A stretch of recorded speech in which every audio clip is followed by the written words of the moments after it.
Welcome to The Dreamboat. This is where we explore everything to do with dreams. We are sponsored by the DRI Centre for Dream Studies, and you can find out more about our work in the show notes. You can join us here every fortnight or at one of our dream courses, workshops, or retreats.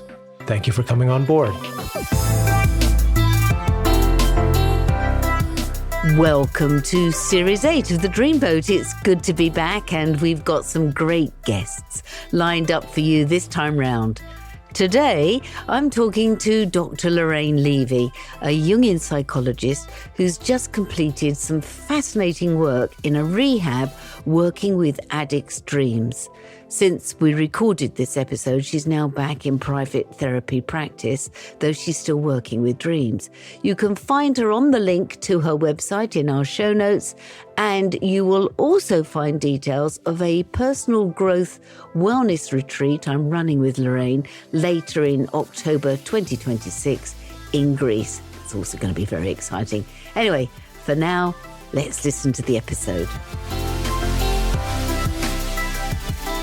So I'm joined again by Dr. Lorraine Levy, who works in a luxury rehab, but I don't know if it's that luxury, rehab for addicts, working in particular with addicts' dreams as part of the rehab program. So Lorraine, lovely to see you again. Thank you very much for joining the Dreamboat.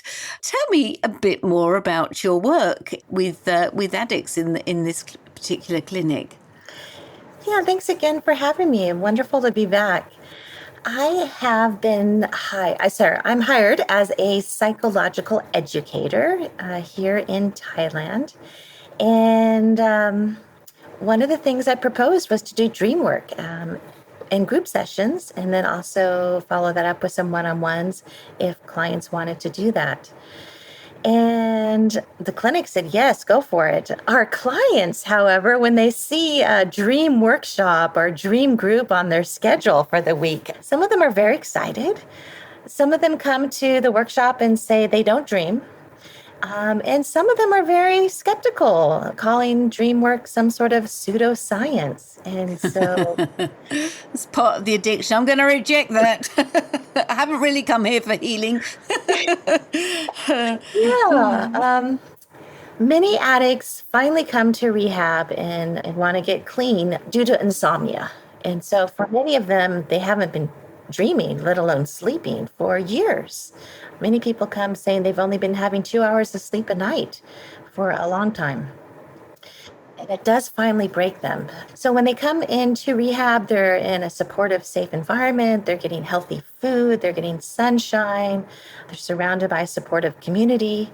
And they start to sleep and they start to dream. Yeah, wow. I understand that this particular clinic, being based in Thailand, has people come from around the world. So they haven't got the pressures also of family, friends, and other emotional things that can disturb the addict's recovery. Yep. Yeah, they're really in a safe, supportive space. So I do a once a week dream workshop, and I model for them. I ask Psyche for a dream to share with them. But what type of dreams have you had that you've shared? Can you say? So I had a really great dream, actually, one time where I was sharing with them that I had a dream that a tsunami was coming to Thailand. And then I was trying to talk about how serious the tsunami was going to be in the dream. And I said, it's only going to be a 5.1 on the Richter scale. And so it was just a short dream, but I shared it with the group. And we talked about the difference, because Richter scale is more of an earthquake measurement, not a tsunami measurement. And I just jokingly said, well, if there's an earthquake or a tsunami over the weekend, then we'll know it's a premonition. But normally, I don't think dreams are telling the future. I think the dreams are giving some insight into our own personal lives. And sure enough, that weekend there was a tsunami, not in Thailand, and there was also an earthquake near my area, San Jose, California, that weekend as well. And so Wow, did I have everybody's attention? Good Question. premonition. She's a witch. Good premonition dream. Who is this doctor? But the other thing that happens in the dream group is we share experiences together. So as I share my dream, I start with using the Ullman method, and I say, well, where we say, if that were my dream. And so if I have a dream about kids playing soccer or I'm playing soccer, I had a gentleman from the Netherlands who got really depressed as we were talking about soccer and our connections with soccer as we were going around the group. And he said, soccer for me is not a pleasant memory. I remember going to my son's soccer game and snorting cocaine in the parking lot and yelling at the coach and having a big fit and having to be taken away from the game. And so that made him really sad that he remembered that part of his past. However, it inspired him to reach out to his son and start to rebuild a relationship with him when he got out of recovery. And that was what was happening. So, developing empathy for one another and understanding for one another, that's the other thing that sharing in the dream group did. Yeah, how powerful. I think I know you and I have talked before about dream group sharing, but there's something in that story, even though it was a painful memory, it was an important memory for him because it kick-started the healing process. So there was something transformational in your dream that he could get. I think that's so beautiful, Lorraine, I really do. And I presume with the group there were other similar instances to that? Yeah, a lot of the people in the group would have some common themes about using substances or, being offered substances. And so they're actually kind of practicing in the dream world. What would they do when they get back home? Rehearsal therapy, as we call it, yeah. Really? So they would actually practice what they'd been learning in rehab of how to say no? Yep, in their dreams. Wow, isn't that interesting? Yeah, or in the dream, maybe they would say yes to the temptation, and then they wake up just feeling so sick and tired and disgusted with themselves. Like, I've spent all this money and time to be here, and this is what I'm going to do? No way. No, I never want to feel like this again.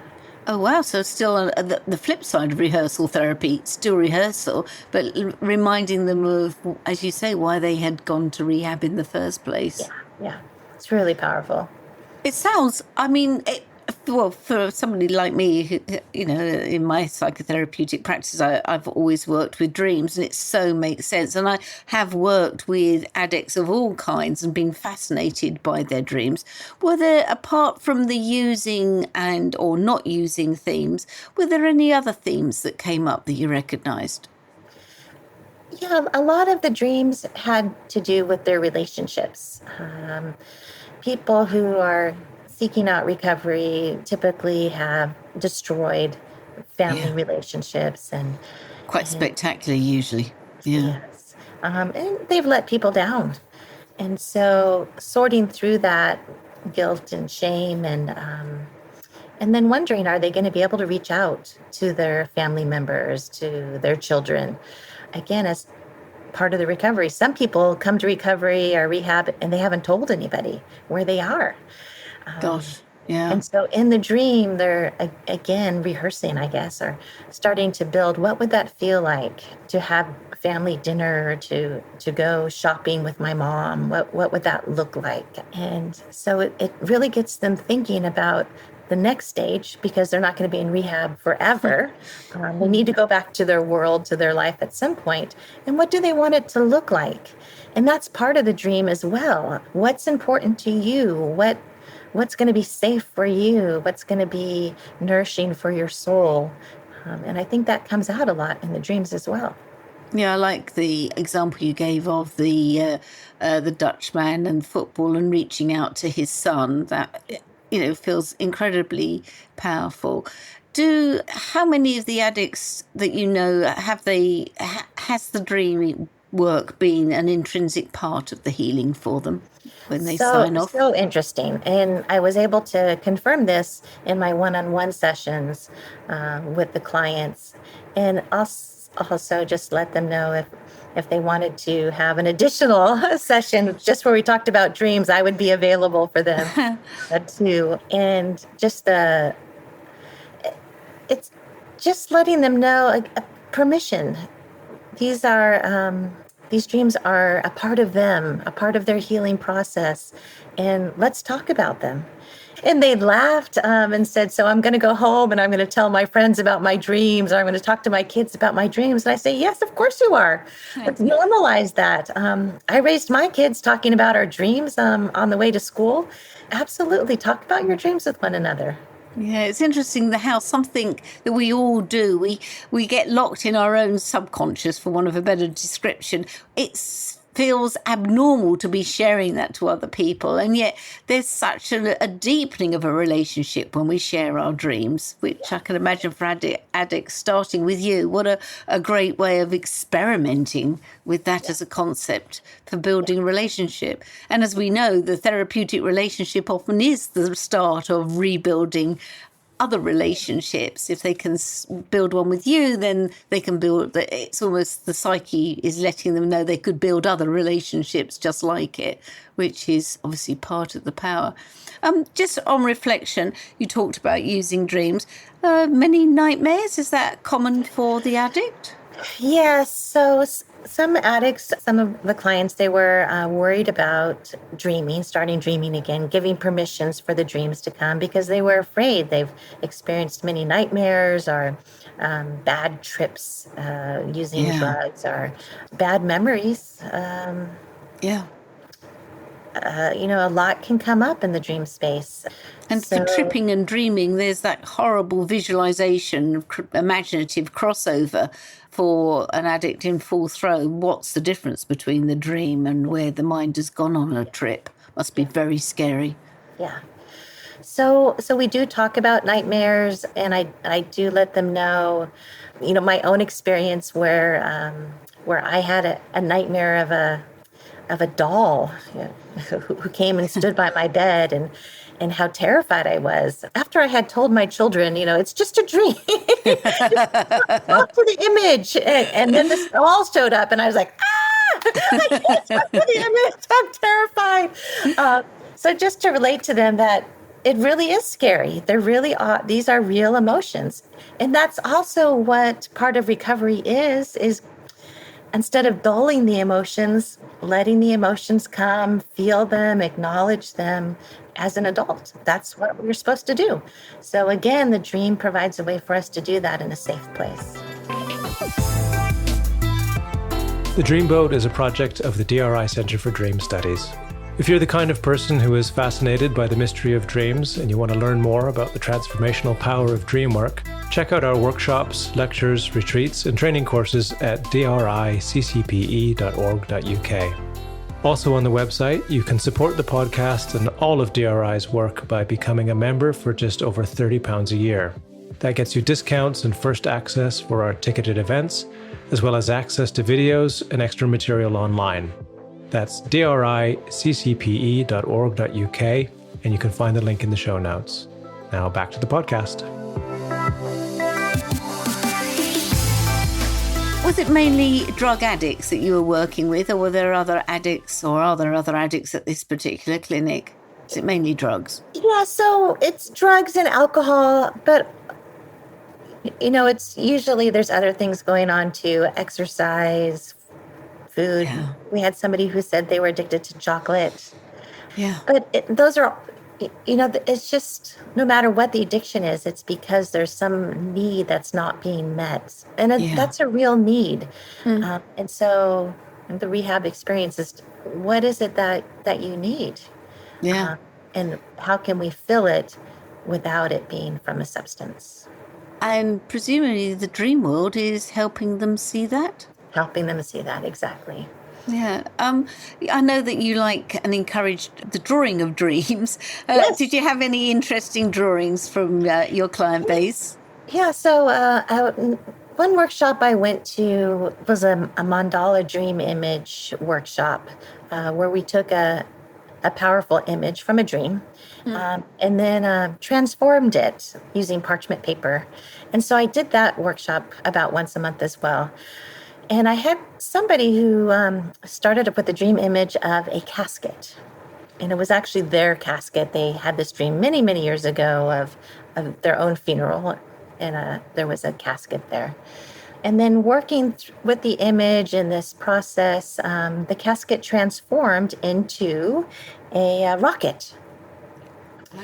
So using that image, I had another client who...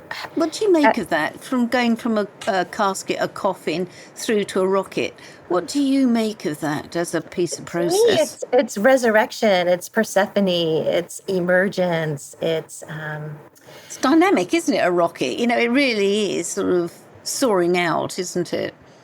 Yeah, for everybody to see heat, movement. And for him, it's a second chance.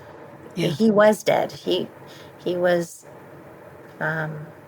destroying his life, and now he's orbiting, without substances.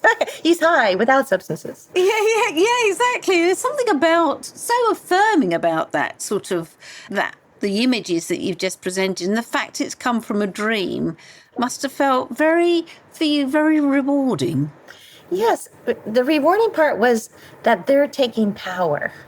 They're not stuck in the death, in the past. They're at a wonderful liminal transitional place where they can choose what their life is going to look like. Yeah, I know you said that often a lot of the drawings have light and dark in them. Is that part of it for you? Tell me a bit more about that. Yeah. Especially with the mandala work, having them choose colors and the light and the darkness, sometimes on two different pages, but really obvious. And then as they share their drawings, Psyche's working with images, and when you give it permission to just explore and express, you don't actually see what you're doing right away. So then as they would share their drawings in the group, other people would say, whoa, what I see. And it's like, oh my gosh, you're right. That does look like a shark. And oh my gosh, that wave is going to crash over their head. And it's again like when you share dreams, sharing dream drawings, the common themes that come up, or as you say with the Ullman method, if this was my drawing, if this was my dream, people get so in touch with their own process by sharing it with someone else or sharing someone else's process. I always find collectively there is something in the group for everybody. Yeah. It's fascinating. And rehab's only 4, 6, maybe 8 weeks. And so it's not a lot of time to develop relationships, but this brings us really close in a collaborative way, in an empathetic way. We understand one another's stories. The one thing I do tell my group, though, is that what we talk about in Dream Club stays in Dream Club. Don't go telling my dreams to, the other therapists. I'm sharing them here in this dream and in this safe place. And if you guys want to talk about dreams, together, then you ask. Laura, I'd like to talk more about your dream. And then you can open that up or not. You can say, no, I don't want to. So that's also setting boundaries, which is also a really good part of the recovery process. Yeah, exactly. I'm loving it. Well, it's a great experiment. Lorraine, congratulations, because I think this is a really exciting project as part of recovery. And what a great way of exploring addiction, particularly as you say over 4 to 6 weeks. I think it's a great program that should be introduced generally in clinics. I think I wish you well with your research in this area. I think it's a really fascinating process, and obviously I am always intrigued by the healing nature of dreams, and why not in a special community like that where it's got a particular focus. Fabulous. I really enjoyed listening to Dr. Levy's work at the Bangkok Clinic. And of course, if you'd like to explore this further with her, she is now in private practice, as I mentioned at the start, and you can find her website link in the show notes below. Also, as I mentioned, we are running a personal growth retreat together later in 2026. It's in Greece, and it's called The Alchemy of Transformation, and we're looking at the Greek myth of Psyche and the difficult trials she was set to undergo for her own development, her own transformation. And so if you would like to join us and work with us in more depth, you can join me and Lorraine, and you can find that more of that in the show notes. And you can also join me and the DRI in Greece again for this year's Dream Retreat, again in October at the Ancient Home of Dreaming in Epidavros. And again, more details in the show notes. Anyway, thanks as always for listening. And as always, sweet dreams.